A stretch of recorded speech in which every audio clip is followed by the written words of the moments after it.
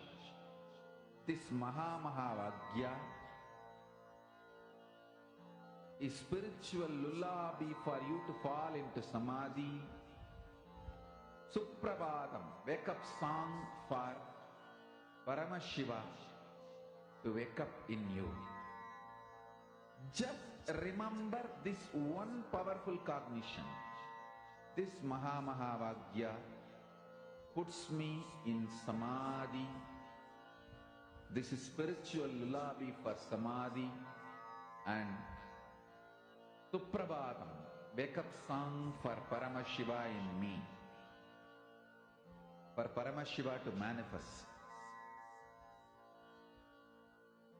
With this one spiritual powerful cognition, chant this Mahavagya.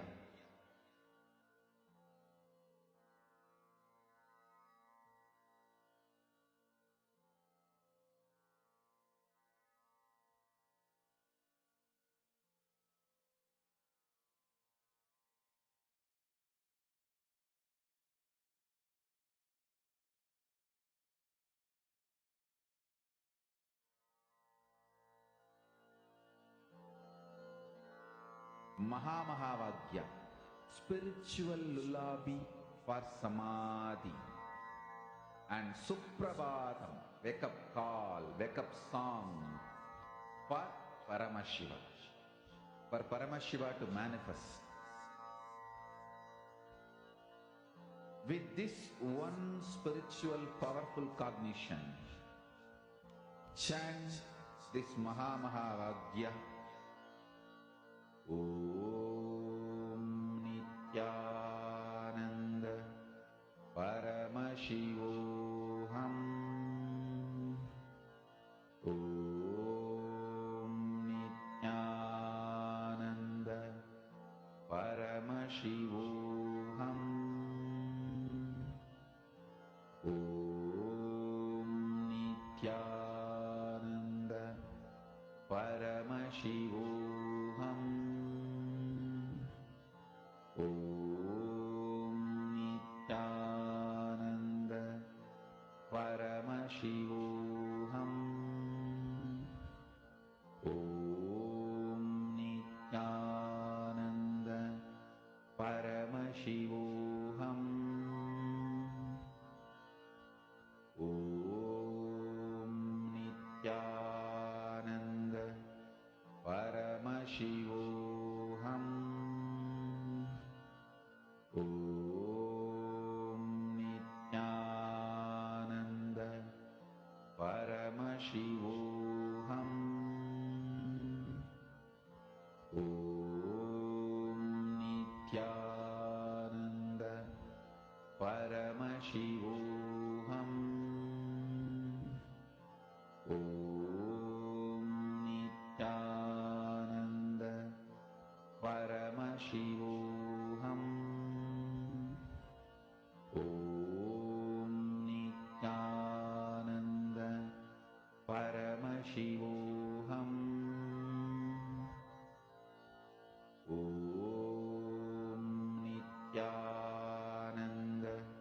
Paramashivoham. Om Nithyananda Paramashivoham. Om Nithyananda Paramashivoham. Om Nithyananda Paramashivoham. Om Nithyananda Paramashivoham.